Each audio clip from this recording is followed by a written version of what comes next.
4 months ago, I was a 7.9 handicap golfer coming back to the game after a 20-year hiatus. Today, I'm a 4, and in this video, I'm going to show you exactly how I did it. Over the next 18 holes, I'll walk you through every key change that has lowered my scores, and I'll try to break 75 while we're at it.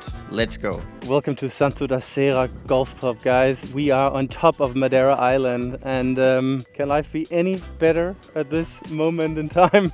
Not for me right now. I love it. And this is the first reason I believe that I've been able to get down to 4 so fast. I love this game so much. I had this break of 20 years not playing, and I'm baffled by how I was able to go so long without playing this amazing game. And I think that this love I have for the game, it's like a smoker craving a cigarette after sweet love making, you know? I just can't get enough. And I think, you know, this is the feeling you have to have if you really want to get good at something. And I think that I'm getting good at this game because I just really enjoy it. Nah, Johnny. I love the game, but I hate it. The mental game, guys. The mental game is probably what I have focused on the most. So when it comes to the mental game, golf is just like life. It's ups and downs all the time, and it really comes down to how you are able to manage those swings. I remember when I played golf as a teenager, I would be so emotional all the time.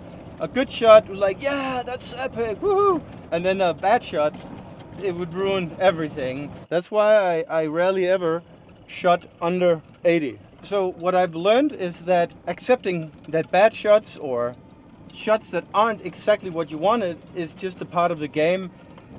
It's going to give you much more balance throughout the day, more harmony. I'm not so good at this when it comes to actual life. That affects me much more. But the mental game in golf you can use in the game of life also. And I think that's why golf is the greatest game in the world. I am probably biased. I'm sure basketball players think basketball is the best.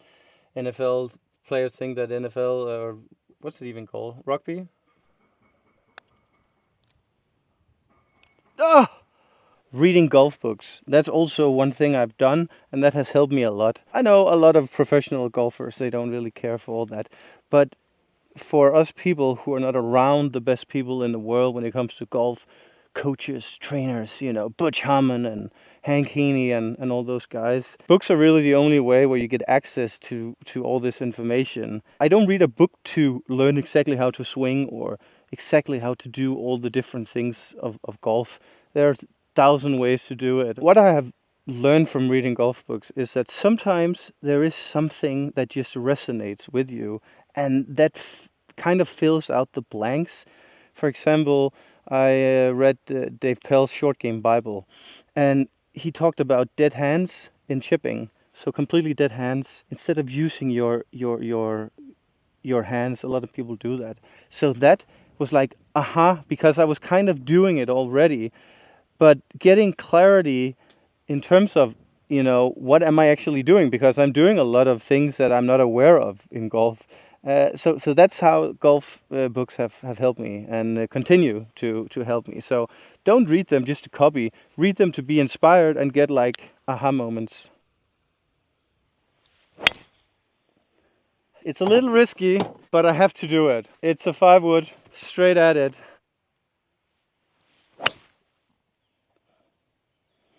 Oh, thank God I pulled it. Get down.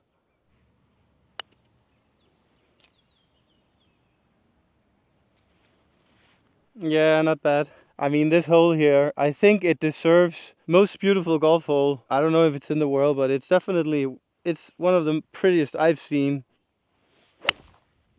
So feeling your swing rather than having a technical swing where you are completely absorbed by every part of the movement is something that I have focused on. I know this is very individual, you know, some people are very mental players like Bryson DeChambeau. He needs to know everything. I saw this golf podcast with a guy who quoted some old famous golfer. This is a Byron Nelson quote, but I asked Hal, I said, when you worked with Byron Nelson, did he ever say anything you'd never forget?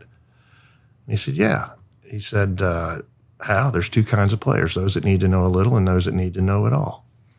Now, which one you think's easier? Because you can't know everything. That's the problem with being a mental player. And I think that's why Bryson DeChambeau, for example, he is struggling with his consistency because he thinks that he can think his way out of every scenario, where my approach, not that I'm comparing myself to Bryson, is that you have to just feel it. It's like golf is a matter of feeling. It's indescribable. It's intangible. It's you just can't. You can't explain it, but you just feel it. I think for me this is how I have improved my game, just by feeling it. Because I am improving my swing, but I have not at any moment sat down and analyzed it. So perfecting your swing by feeling it. God, I should write a book.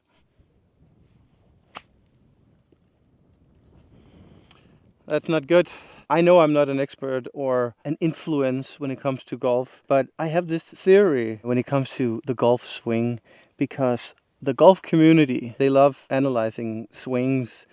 The amount of apps made to, correct your swing and improve it, is incredible. Of course, there is a minimum to how horrible your swing can be, but I don't think we should all look like Tiger Woods. And if you take Jim Furyk, Keegan Bradley, Lee Trevino, John Daly. I mean, these guys, some of the best golfers to ever draw a breath. Their swings are not beautiful, like they're unique, they're epic in a way, but they're definitely not following the blueprint of what a beautiful golf swing is. So I stopped taking lessons when it comes to my swing because I want to create my own swing.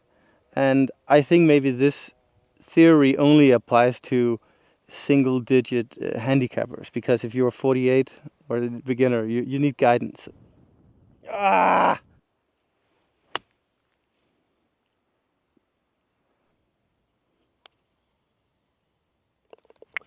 Yes!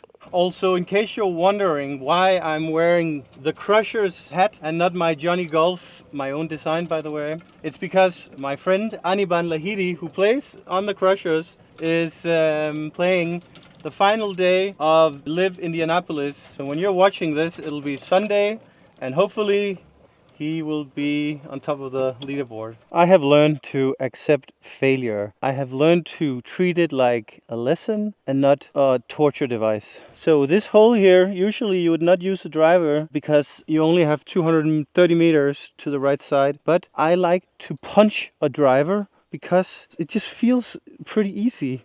I'm gonna just hit it maybe 70%. I guess this goes back to the mental game a little bit. The whole not losing your mind because you failed the shot, you failed a round, you failed, a whole spring season with poor golf. But to me, what I've learned is that failure after failure is just a lesson. It's a consistent lesson. You have to go through those cycles of just failing and failing and failing, because eventually you get it.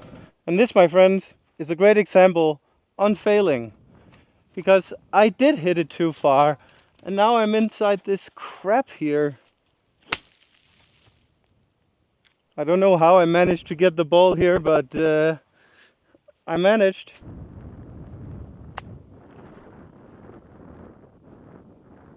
Go!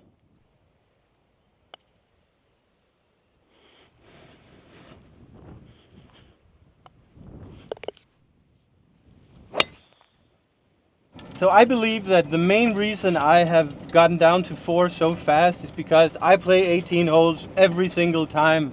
I don't go out on the course just to play 9 holes and chill with friends. I don't have many friends, so That's also one of the reasons. But I warm up on the driving range. I treat every golf ball as a VIP client. So sometimes it's hard to avoid, you know, the mindless driving and just hitting balls. But I really focus on making every ball count, but I only really use the driving range to warm up and, you know, get the body going. And then I focus mostly on short game and putting, because that's really where you gain shots.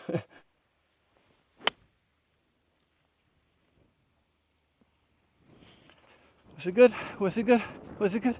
Was it good? Sit. I believe that gear matters, you know, I really do. When I picked up golf here back in April, I spent a good chunk of money on fresh, tailor-made P790. I got fitted. I took an airplane to go get fitted and bought the whole 9 yards. I really love my TaylorMades, and they have definitely been part of why I have improved my game so much, because my old clubs were like ugly Wilsons from 2003, and I believe that how it looks, you know, it really matters a lot. When the club is in my hand, it has to look good. If it doesn't look good, it lowers the dopamine in my brain. Therefore, I'm less excited, I'm less concentrated, you know. So I really believe this. I talked with Aniban about this, and he agrees that the aesthetics and how it looks is a big deal of, you know, why you pick the clubs you pick, whether it's your driver, your wedges, your putter, how it looks and how you respond to it, you know, how you almost resonate with it, plays a big part of your game. And I really think you need to have clubs that you just love looking at. What was that?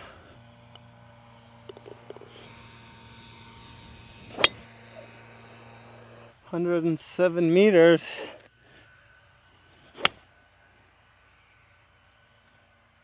Get down. By the way, check out the view here. How epic. Golf is so great because you get to be in the most beautiful nature. I mean, what's not to love? Way too long, Jon. It was such a good shot. So this whole golf aesthetics, it of course also applies to the putter. And the putter is the only thing I haven't upgraded. This, I remember vividly, my mom bought it on a trip to Tenerife in 2004 maybe. And I was actually crying because she was buying it for her and not for me. But I really want another putter, and because I'm not liking the way it looks. I'm looking at the lab putter, for example. I think it's a little much to pay €1,000 for a putter. That's the price here in Europe. I know that if I get a putter that is better without this offshore thing here, I can probably improve my putting with maybe 2-3 strokes around. So I think it'll make a huge difference. 3 over after front 9. I think I've played well. Just haven't really holed any putts. By the way, shout out to my girlfriend. She made me lunch. Get yourself a girlfriend who supports your golf passion. I am going to walk the back 9 in 1 under. So I probably touched this topic a little bit already in regard to playing 18 holes, but my approach to golf is an athlete's mindset. I go out every time to break par. I take it very seriously. I don't drink a beer before heading out. I don't have music in the buggy. I don't really check my phone. I'm really just focusing on being in the zone and just playing great golf. I used to play ice hockey on a very high level. I was on the junior national hockey team, and I probably had potential to go to the NHL, but it never went that far. So I have this is like an innate ability I have from childhood, and it's more fun for me when you take it, like, really focus on improving and get down. It's too long. God damn it. Oh, it's almost a birdie. Is this a pretty hole, or is this a pretty hole? Wow, I am in heaven. Oh boy, oh boy, oh boy. I paid €5 for that ball today. Volume of play. I play a lot. Guys. And I play 5 rounds a week. And some of those days I play 36 holes. So when I allow myself to play so much, I am in the zone constantly, and you know, I'm feeling warmed up constantly, and that really makes all the difference. But God, I am in the water. I feel like diving in. But yeah, guys, play a lot of golf, not just the weekends. It's not enough. Oh, be good. Oh, please be good. Really, really good shot.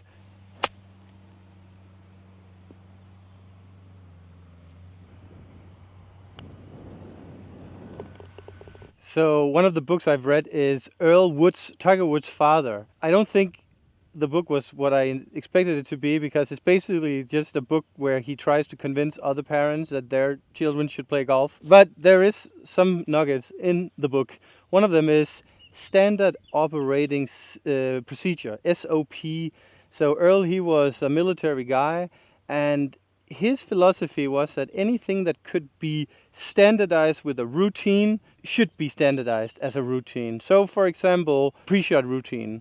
Tiger Woods, he would have a very meticulous SOP, and he would follow it every time without exception. So this is something I'm trying to incorporate in my game. I'm not doing it with full success yet, but it's a matter of getting accustomed to it. It's very hard to break your habits, you know. I just go over to the ball and I hit it. But I'm trying to learn myself that, you know, try to not copy Tiger's pre-shot routine, but try to make my own standard operating procedures. I think the more you apply this in all the areas where it is applicable, the more you can relax and just focus on the shot. Because when you don't have these SOPs, you are more likely to have the mind chatter. You are like, is this, should I do this? You know, you have more uncertainty. So that's the whole point of it. So focus on the target. This hole here is actually drivable, and I have my target in mind. It is the cup. Nei.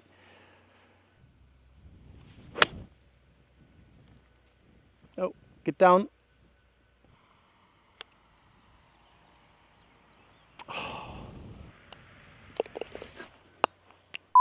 Sorry, my camera was full, so I didn't get my epic drive, but yeah, we are on the last 6 holes, and now I've sort of described all the things that have put me down to 4 handicap. So I want to talk about the ongoing battle, you know, because, you know, 4 is just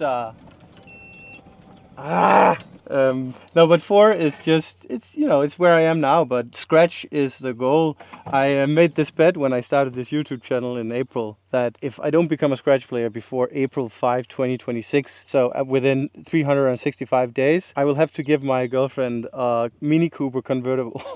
So I have to become a scratch player. So I have, you know, I have a long way to go, because the difference between 8 and 4 is huge, and the difference between 4 and 0 enormous. So there's so many things I have to fix, and putting is one of them. But look at this drive here, guys. What a beautiful drive. That's like 300 meters.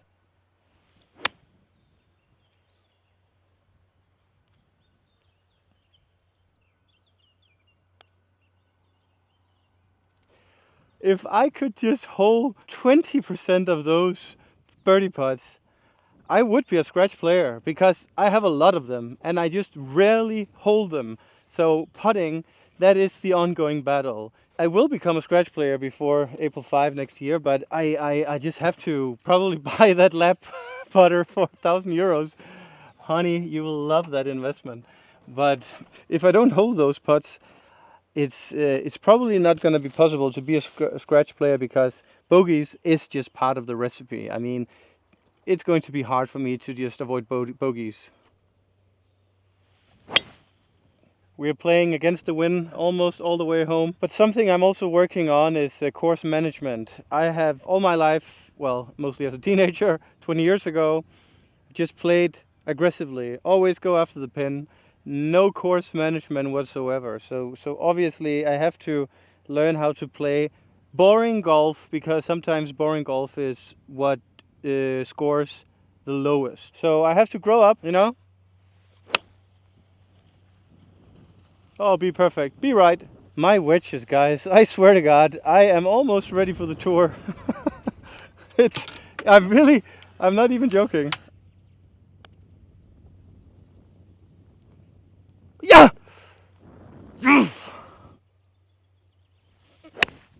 Nej. No. So the short game is an ongoing focus area. I have to get up and in here for a par. So my short game has to just be sublime. I actually really think I have good short game, but I have to practice much more. And I also have to learn the variations, because right now I generally only use my 56 and my 60. That's too risky. You know, sometimes you can just use a 9-iron and you don't have to lup it. It's much harder when you lup it. I just need to get out of my old habits. What a par save.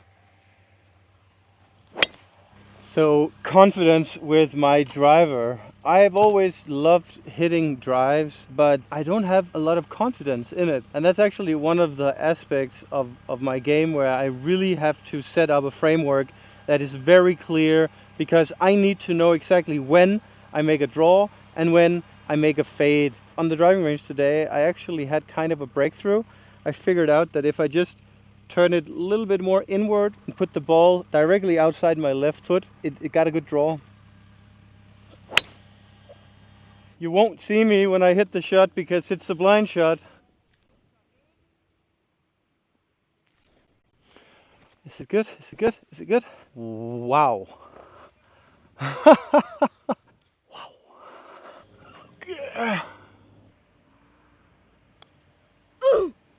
Wow.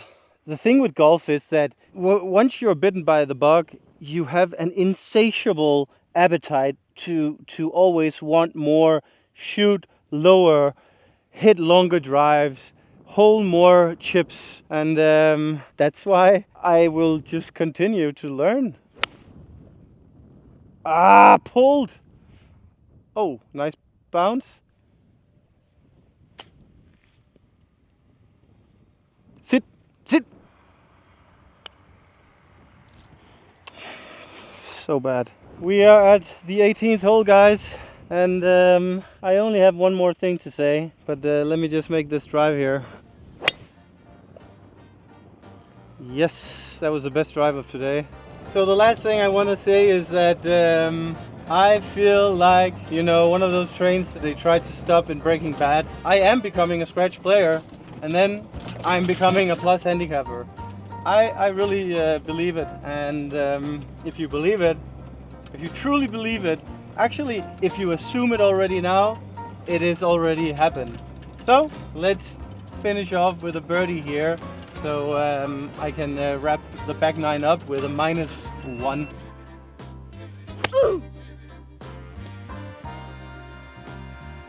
Really, Owen? Really? Guys, this is to shoot a 75. Let's hold this one. Come on, Johnny. Come on!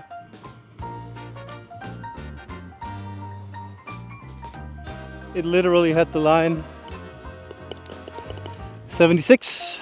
76. Well, that is actually exactly what you should score with a handicap 4. Thank you for watching, guys, and see you next Sunday.